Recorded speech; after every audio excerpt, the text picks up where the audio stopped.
Hello, class of 2019! My name is Pablo Zevallos, and I'm a member of Prep for Prep Contingent 28. I graduated from collegiate school, Davidson College, and Columbia Law School. My mom and dad came to this country from Ecuador in the 1980s. But even as they found stability and started a family, they'd still make endless sacrifices, all in the hope that my little sister and I would never have to hold back from dreaming.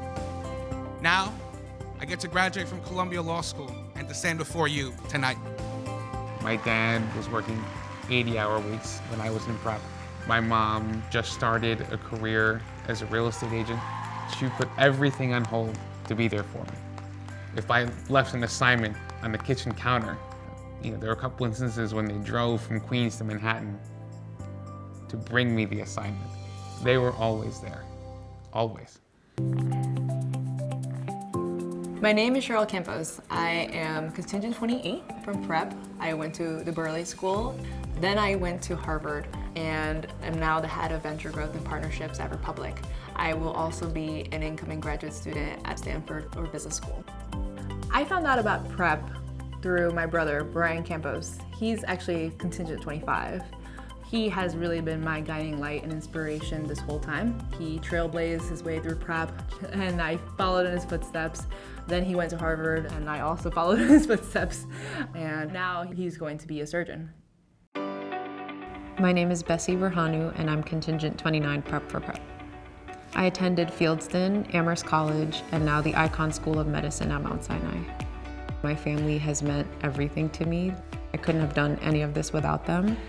I remember when I initially got in, the Wednesdays after school were a challenge because my school is located in the Bronx. And so my father ended up buying a car with like 100,000 miles on it, struggling car, but he knew that he had to find a way. So they've been committed fully to this journey just as much as I have. I became interested in entrepreneurship because I actually came from a family of entrepreneurs. My grandmother and grandfather both had their own businesses. I actually sold things in 2nd grade, 5th grade. I was constantly figuring out ways to make extra money on the side because I really wanted to be an entrepreneur myself. The Institute for Entrepreneurship is a summer program that teaches students all about entrepreneurship, from creating your business plans to making sure you turn your ideas into reality. My IFE business was actually called Fantastic. It was essentially the 21st century Goya. I thought entrepreneurship was more for folks that might have a safety net, but this really taught us that through conviction and perseverance, you'll be able to make your dreams a reality. IFE really helped shape my plans and goals because I really learned about taking risks. Entrepreneurship is very high risk, but it's also high reward. And so when I finally found the right opportunity, I took it. I'm known now as an authentic risk taker, constantly striving for excellence and doing the work when a lot of people are shy to do so. That helps me be more involved in the community, giving back and supporting others. Diverse founders need diverse investors on the other side of the table. And so I'm proud that I've created VC Familia, which is a community of over 300 Latino VCs that support each other and also diverse founders. I'm a staff attorney at the Legal Aid Society in the Individual Housing Unit. And in that work, I represent tenants who are facing eviction.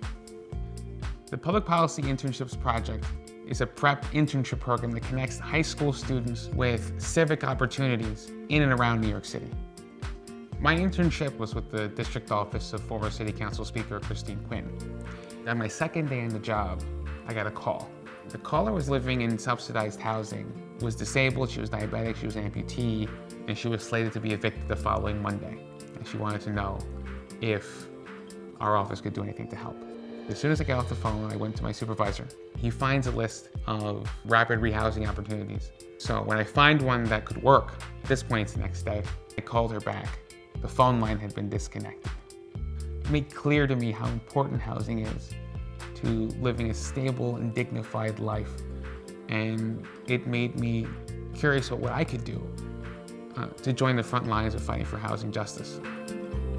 Accompanying the internship project was a seminar component where we talked about frameworks for civic engagement and what it means to make decisions collectively. Because at the end of that, that's what this is all about.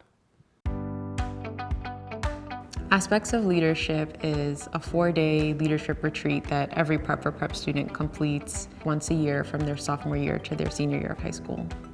One of the most memorable parts are the role play activities, including Libertyville. We each are assigned a different role in civic life in this imaginary town, and I was actually assigned completely coincidentally as the town physician. Aspects shaped my professional aspirations in that it really helped me think about what was really important to me in my future and how I might be able to contribute to my communities. I took the position of the Leadership and Development Opportunities Associate when I had just graduated college and was starting to apply for medical school. I got involved in revising the Aspects curriculum, so it was an opportunity to look at the curriculum for the first time in many years and think about how the world has changed and how the curriculum needs to also change so that it reflected the world we live in now. I served as a facilitator for Aspects, and being a facilitator is so much more than teaching the curriculum. It's really taught me a lot about how to hold space for dialogue that can sometimes be difficult and uncomfortable for students, but also can help them realize really important things about themselves.